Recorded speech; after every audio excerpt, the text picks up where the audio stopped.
సాధారణంగా ఎన్నిక ఎప్పుడైనా జరిగినప్పుడు ఏ ఊర్లో సంబంధించిన ఓటర్లు అదే ఊర్లోనే ఓటేస్తారు. ఇది మామూలుగా గతంలో కూడా జరుగుతా ఉన్న ప్రక్రియనే. కానీ ప్రత్యేకంగా ఇప్పుడు ఈ ఎన్నికలకు సంబంధించి చంద్రబాబు నాయుడు గారి కుట్రలు ఏ స్థాయిలో ఉన్నాయి అనంటే బూతులను అటు ఇటు మార్చేశారు. అంటే 2 కిలోమీటర్లు ఈ గ్రామం నుంచి ఆ గ్రామానికి నడుచుకుంటూ పోయి అక్కడ ఓటేయాలంట. ఆ గ్రామం వాళ్ళు అక్కడ ఓటేయకుండా 2 కిలోమీటర్లు అక్కడి నుంచి నడుచుకుంటూ వచ్చి ఇక్కడికి వచ్చి ఇక్కడ ఓటేయాలంట. వీళ్ళ ఆలోచన ఏంది? ఆ వెళ్లే దారిలో వీళ్ళందరినీ భయభ్రాంతులు చేయాలా? వీళ్ళు 4 కిలోమీటర్లు 2 కిలోమీటర్లు నడుచుకుంటూ పోయే కార్యక్రమం డిమోటివేట్ చేయాలా? దారిలో వీళ్ళని భయభ్రాంతులకు గురి చేయాలి, దాడి చేసి అడ్డగించాలి. నేను జరిగింది అదే. జెడ్పీటీసీ సెగ్మెంట్ కు సంబంధించిన వారు ఎవ్వరూ ఓటు వేయాల. ఇక్కడ విచిత్రమైన విషయం ఏంటంటే ఇంత బందోబస్తు చేసినా, ఇంత పోలీస్ యంత్రాంగాన్ని ఉపయోగించినా లోకల్గా ఉన్నవాళ్ళు దొంగోట్లు వేయడానికి రాలా, లోకల్గా ఉన్నవాళ్ళు తెలుగుదేశానికి ఓటేయడానికి రాలా. మరి వీళ్ళందరూ ఎక్కడి నుంచి వచ్చారు? పక్క నియోజకవర్గాల నుంచి, జమ్మలమడుగు నుంచి, బద్వేలు నుంచి, ఇలాంటి చోట్ల నుంచి ఇక్కడికి వచ్చి ఓట్లు వేశారు. అంటే దీని అర్థం ఏంటి? మీరు ఎంత బెదిరించినా, ఎంత పోలీస్ యంత్రాంగాన్ని పెట్టినా పులివెందులలో ఉన్న జనం మీకు ఓటు వేయడానికి సిద్ధంగా రాలేకపోయారు. చివరికి మీ కేడర్ కూడా రాలేకపోయింది.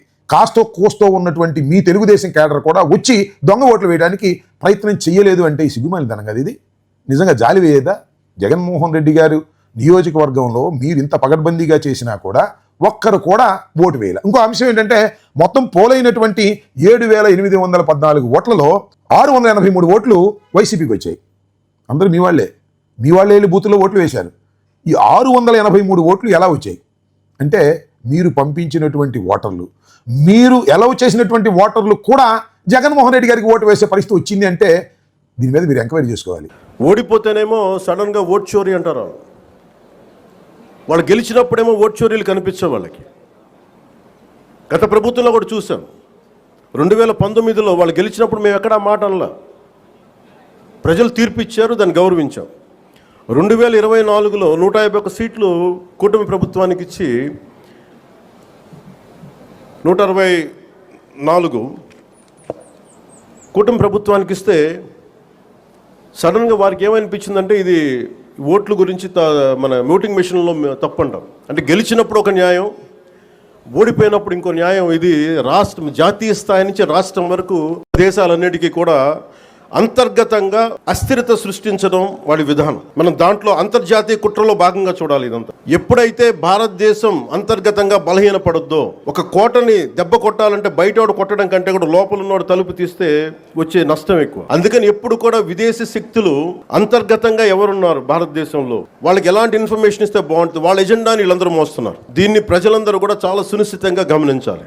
ఇది ఏమైపోతుంటే ఒక్కసారి వాళ్ళని లోపలికి రానిచ్చామా? మీరు 2019, 2024 చూశారు. రోడ్డు మీదకి రావాలంటే భయాలు వచ్చినాయి ఒక్కొక్కళ్ళకి. ఈ రోజున కూటమి ప్రభుత్వాన్ని తిట్టడానికి ఎవరు ఇబ్బంది పట్టట్లా. దేనికంటే ఇది ప్రజాస్వామ్యం, దీన్ని గౌరవించడానికి ప్రతి ఒక్కరికి మాట చెప్పేది. మీరు ఒక బాధ్యతగా మాట్లాడాలి, సద్విమర్శను సంపూర్ణంగా స్వీకరించే పరిస్థితులు ఉన్నాయి. కలెక్టర్ గారు అక్కడ నుంచి ఓటర్లకి ఓటేసి రావడానికి వెహికల్స్ కూడా అరేంజ్ చేశారు, బస్సెస్ కూడా అరేంజ్ చేశారు, ఫుల్ గా పోలీస్ బందోబస్తు కూడా మేము ఏర్పాటు చేసుకున్నాం. పైగా వీళ్ళు మాట్లాడతారు బైండ్ ఓవర్స్ అన్నది రెగ్యులర్ ప్రక్రియ.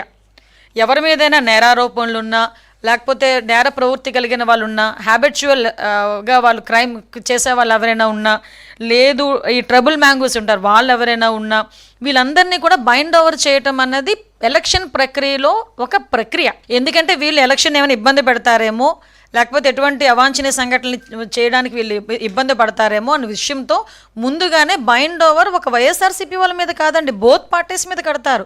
టీడీపీ మీద కడతారు, వైఎస్ఆర్సీపీ మీద, అన్ని పార్టీస్ వాళ్ళ మీద.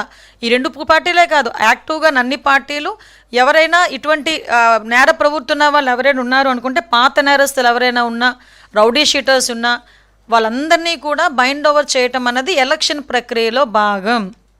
ఈరోజు నిజంగా నాకు ఇప్పటికీ అర్థం కానిది ఏంటంటే పులివెందుల మా అడ్డా అనుకునే వ్యక్తి ఈరోజు ఈ ఎలక్షన్ గురించి ఎందుకు ఇంత భయపడుతున్నాడో జగన్మోహన్ రెడ్డి నాకైతే అర్థం కావట్లే. 3 నెలల నుంచి మీ ప్రవర్తన చూస్తూనే ఉన్నాం. ఎంతసేపు ఉన్నా రెచ్చగొట్టాలి, కేడర్ని రెచ్చగొట్టడమో, రైతుల్ని రెచ్చగొట్టడమో, ఇట్లా రకరకాలుగా చేస్తా ఉన్నారు. మీరు పీక్ ఆఫ్ ఫ్రస్ట్రేషన్ లో ఉన్నట్టున్నారు.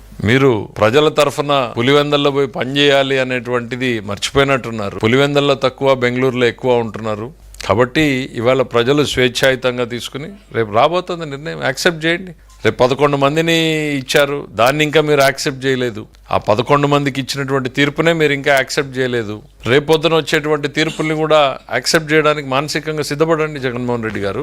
ప్రజలు స్వేచ్ఛగా తీసుకున్న నిర్ణయం ఏమొచ్చినా కూడా డెమోక్రసీలో దే ఆర్ ది లీడర్స్. ఇవాళ వాళ్ళు అక్కడ పర్ఫామ్ చేయలేకపోతున్నారు. దానికి పోలీసుల్ని బ్లేమ్ చేయడం ఎందుకు? ఓటమికి కారణాలు ఎత్తుక్కోవడం కాదు ఇది. మరి మా రామ్ గోపాల్ రెడ్డిని కూడా అరెస్ట్ చేశారు కదా, మా లీడరే కదా, మా ఎమ్మెల్సీ కదా, మా లీడర్లను కూడా డిటైన్ చేశారు కదా. ఇది సహజం. లా అండ్ ఆర్డర్ కోసం పోలీసులు ఇరుపక్షాలని డిటైన్ చేస్తారు. ఎవరు ఓటేయాలో వాళ్ళని మాత్రమే వెళ్ళి ఓటేసేటువంటి పరిస్థితి పెడతారు తప్ప ఇంకా బియాండ్ దట్ పోలీసులు ఏమీ పాత్ర చేయలేదు కదా అక్కడ. ఓటమికి కారణాలు ఎదుకొచ్చు, లేకపోతే అక్కడ ఇక్కడ ఏదన్నా విధానాల మీద మాట్లాడొచ్చు. కానీ ఇప్పుడు ఆయన ముఖ్యమంత్రిగా ఉన్నప్పుడు, ముఖ్యమంత్రి కాకముందు, ముఖ్యమంత్రిగా ఓడిపోయిన తర్వాత కూడా ఎంతసేపు చంద్రబాబు నాయుడు గారి వయసు, ఆయన రిటైర్మెంట్, ఆయన ఆఖరి ఎలక్షన్, ఎందుకు అంత దిగజారి ఫ్రస్ట్రేషన్ లో మాట్లాడాల్సిన అవసరం ఏంటి జగన్మోహన్ రెడ్డి గారు అని చెప్పేసి నేను ప్రశ్నిస్తా ఉన్నాను. చంద్రబాబు నాయుడు గారు భగవంతుడి ఆశీర్వాదంతో నిండు 100 ఏళ్లు పూర్తి అధికారంలోనే ఉంటారని చెప్పేసి కూడా నేను భావిస్తాను. ఎందుకంటే ఆయన ఈ సమాజానికి, ఈ రాష్ట్రానికి మానవతా దృష్టితో పరిపాలన చేసే వ్యక్తి కాబట్టి భగవంతుడు ఆశీస్సులుంటాయి. నువ్వు ఎన్ని ప్రేలాపనలు చేసుకున్నా, ఎన్ని శాపనార్థాలు పెట్టినా, గ్రామాలు అంటా ఉంటాం శాపనార్థాలు పెట్టారని చెప్పేసి, ఏది పంపుగాడి తగాద దగ్గర లేకపోతే రోడ్లు ఊడ్చే చోట శాపనార్థాలు పెట్టారని చెప్పేసి అనుకుంటూ ఉంటారు. సో అటువంటి శాపనార్థాలు ఎన్ని పెట్టినా కూడా భగవంతుడి ఆశీర్వాదం, ప్రజల ఆశీర్వాదం ఆయనకి మెండుగా ఉందని చెప్పేసి. తప్పుడు ప్రచారం తాత్కాలికం, చేసిన పని శాశ్వతం. చేసిన పనిని ప్రజల్లోకి తీసుకుపోవాలి, దాంట్లో సెకండ్ థాట్ లేదు. కొంతమంది, నేను నా రాజకీయ జీవితంలో ఎప్పుడు కూడా రాజకీయం ఫేక్ ఫెలోస్తో రాజకీయం వీళ్ళు ఫేక్, అవాస్తవాన్ని వాస్తవం చేయడానికే ప్రయత్నం చేస్తారు. ఒక కేస్ స్టడీ మీ అందరికీ. వివేకానంద రెడ్డి చంపి నేను చంపామని నా చేతిలో కత్తి పెట్టే పరిస్థితికి వచ్చారంటే కరుడుగట్టిన నేరస్తులు. అంతేకాకుండా అవినీతిలో కూడా మామూలు అవినీతి కాదు, ఆర్థిక ఉగ్రవాదులు చేయని అవినీతి చేసే పరిస్థితికి వచ్చారు. నిన్న చూడండి, ఏదైతే అతను సింగయ్య వాళ్ళ కార్యకర్త వచ్చాడు, కారు కింద పడ్డాడు, క్లియర్గా ఉంది. మానవత్వం అంటే ఏం చేసి ఉండాలి? మీరు వాడిని హాస్పిటల్కి తీసుకెళ్ళాలి కదా. తర్వాత ఏం జరిగిందో అది వేరే విషయం. కనీసం మనం దారిలో పోతూ ఉంటే ఒక యాక్సిడెంట్ జరిగితే మనం ఏం చేస్తాం? కనీస బాధ్యత, సామాజిక స్పృహ, ఇమ్మీడియట్గా దిగుతాం. మానవత్వంతో అతన్ని సేవ్ చేయడానికి ప్రయత్నం చేస్తాం, హాస్పిటల్ తీసుకుపోతాం, ఏం చేయాలో అన్నీ చేస్తాం. సో మెనీ సార్లు, ఎన్నోసార్లు నేను దారిలో పోతా ఉంటే యాక్సిడెంట్ అయితే నా అంబులెన్స్ ఇచ్చి హాస్పిటల్ తీసుకుపోయాం. రోడ్ యాక్సిడెంట్ అది, అయినా కూడా నేను పంపించేవాడిని. కనీసం నువ్వు నిలబడకుండా, కనీసం దాన్ని నీ మనుషులు అక్కడ ఒక కుక్క పిల్లని మారి తీసి రోడ్డు మీద పక్కన బారేసి, చెట్ల కింద బారేసి మీరు వెళ్ళిపోయారంటే, కంపల్లో బారేసి, మానవత్వం ఉందా మీకు? ఇప్పుడు ఆ అమ్మాయిని పిలిపించి బెదిరించి దాన్ని రాజకీయం చేయాలని చూస్తున్నారంటే వీళ్ళు మనుషులా? వీళ్ళు